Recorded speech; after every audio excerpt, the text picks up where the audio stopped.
오늘 오전 대구 도심에서 참변이 벌어졌습니다. 한 변호사 사무실에서 방화로 추정되는 불이 났습니다. 20분도 안 돼 꺼졌지만 7명이 숨지고 50명 넘게 다쳤습니다. 방화범으로 지목된 이 남성도 현장에서 목숨을 잃었습니다. 소송 과정에서 원한을 품게 되자 상대 변호사 사무실을 찾아가 이런 일을 저지른 것으로 보입니다. 그 상대 변호사는 당시 자리에 없어 화를 면했습니다. 먼저 임지수 기자입니다. 한 남성이 두 팔로 뭔가를 안은 채 계단을 오릅니다. 2층으로 올라와 곧바로 한 사무실로 들어갑니다. 얼마 되지 않아 시뻘건 불길이 치솟더니 시커먼 연기와 함께 사람들이 쏟아져 나옵니다. 세탁기 돌아가는 소리 있잖아요. 팡 거리는 거. 그러다가 벙 터지더라고요, 뭔가. 문을 딱 열어놓으니까 문고리가 뜨거워요. 문이 안 열리는 거예요. 물이 압력 때문에. 방화범 50대 남성 A씨는 오늘 오전 10시 55분쯤 시너를 뿌려 불을 지른 뒤 숨졌습니다. 불은 16분 만에 잡혔는데 범인을 비롯해 해당 변호사 사무실 직원 등 7명이 목숨을 잃었습니다. 다른 사무실에 있던 사람들도 50여 명 다쳤습니다. 살아남은 사람들은 벽을 짚고 사다리를 타고 아슬아슬하게 건물을 빠져나왔습니다. 한 몇 초 뒤에 내려왔던 직원들은 이제 연기 때문에 안 보여서 벽으로 이렇게 짚고 나오셨다고 하셨어요. A씨가 찾아온 곳은 소송 상대방의 변호사가 일하는 곳이었습니다. 재개발 투자 실패로 해당 시행사 대표를 고소했는데 소송에서 지자, 앙심을 품고 상대 변호사 사무실에 불을 지른 것으로 추정됩니다. 정작 시행사 측 변호사는 참사 당시 다른 지역 재판 일정으로 자리를 비우면서 화를 면했습니다. 변호사들하고 사무직원들이 지금 충격이 굉장히 크거든요. 트라우마 같은 것도 생길 거고 어떤 순간에 당할지도 모르니까. 경찰과 국과수는 합동 감식으로 큰 인명피해를 부른 배경 등을 조사하고 있습니다. JTBC 임지수입니다. 자, 불이 나기 직전에 CCTV 영상을 보겠습니다. 방화범이 흰 옷으로 덮은 무언가를 들고 사무실로 들어갑니다. 그리고 23초 만에 폭발이 일어났습니다. 이렇게 짧은 시간 안에 폭발하는 건 이례적입니다. 저희 취재 결과 방화범은 인화 물질을 바닥이 아닌 공중으로 뿌려 불을 낸 것으로 보입니다. 정영재 기자가 취재했습니다. 폭발까지 걸린 시간은 23초입니다. 하얀 옷으로 가린 건 인화성 물질로 보입니다. 건물 전체가 흔들린 줄 알고 놀래가지고 이렇게 있는데 어느 순간 그 폭발음이 팡 터지면서 유리창 깨진 소리 버벅 계속 나고. 석유나 신어 같은 인화물질에 바로 불을 붙여도 30초 안에 폭발하는 건 불가능합니다. 취재진이 확인한 결과 소방당국은 유증기로 인한 폭발 가능성을 추정하고 있습니다. 액체인 인화성 물질을 공중으로 넓게 흩뿌리면 빠른 시간 안에 폭발할 수 있다는 겁니다. 인화물질이 닿는 공기의 면적이 넓어지면서 유증기도 금세 발생할 수 있습니다. 사무실 창문을 닫아뒀고 에어컨을 켜놨다면 부족한 산소에 순식간에 생긴 유증기로 폭발할 수 있습니다. 실제 내부 사진을 보면 기둥은 숫덩이가 됐지만 책장의 서류는 타지 않고 그대로입니다.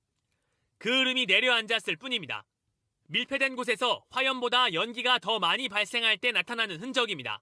실제 CCTV에서 최초 연기가 많았던 것도 마찬가지입니다. 소방당국은 방화범이 순간적으로 폭발할지 몰랐을 가능성도 높다고 보고 있습니다. 실제 현장에서 숨진 일부 직원들은 방화범의 소송과 관계없었던 인물들로 파악되고 있습니다.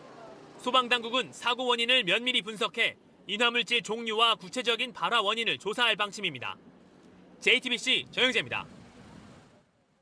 네, 목숨을 잃은 7명은 방화가 일어난 한 사무실에서 발견됐습니다. 두 변호사가 함께 쓰는 합동 사무실이었습니다. 직원들도 여러 명 있었습니다. 방화범이 문을 막고 불을 질러 미처 피하지 못한 걸로 보입니다. 구석창 기자입니다. 불이 난 곳은 건물 2층에서 맨 끝 구석에 있는 203호입니다. 사망자 7명 모두 이 사무실에서 나왔습니다. 변호사 2명이 같이 쓰는 합동 사무실이었습니다. 사무장 1명만 따로 떨어지 않고 변호사와 변호사, 사무장과 사무장, 여성 직원 2명의 자리가 다닥다닥 붙은 구조였습니다. 7명이 있는 거예요. 그 식구들은 그렇게 문 딱 열면 책상에 요래 나란히 앉아있고. 탈출구는 방화범이 걸어 들어온 출입문 하나뿐이었는데 불이 난 사무실은 현관에서 20m나 떨어져 있었습니다. 방화범은 출입문을 막고 불을 지른 것으로 알려졌습니다. 폭발과 함께 짙은 연기가 치솟는 바람에 피하기 쉽지 않았던 것으로 보입니다. 가까스로 대피를 해도 문제였습니다. 건물 위층으로 올라가는 통로는 계단 하나와 엘리베이터 하나가 있지만 비교적 좁았습니다. 2층부터 차오른 연기가 순식간에 위층으로 올라가면서 질식한 부상자도 많았습니다. 부실한 방화 설비도 화를 키웠습니다. 불이 났을 때 자동으로 물을 뿌려 화재를 진압하는 장치인 스프링클러는 이 지하 1층 주차장에만 설치된 것으로 확인됐습니다.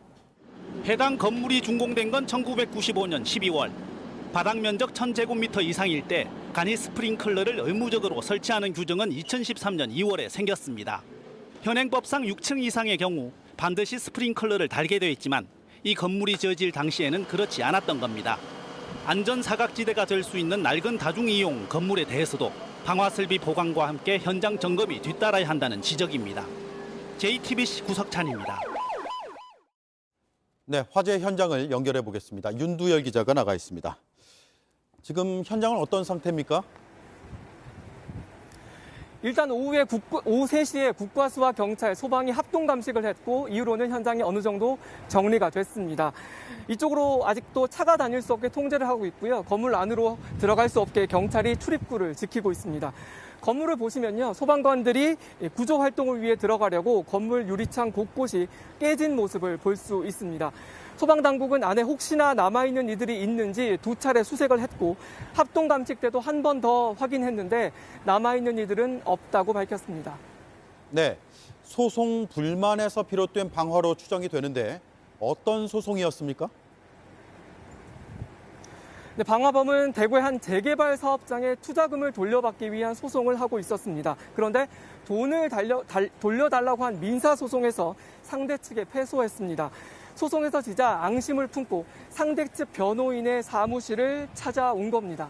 네, 그런데 이 재판과 직접적인 관련이 없는 사람들이 안타깝게 숨졌죠. 네, 해당 재판을 이끈 변호사는 다른 지역에 재판을 나가 있어서 화를 면했습니다. 불이 난 변호사 사무실은 이 변호사와 다른 변호사가 함께 쓰고 있었는데요.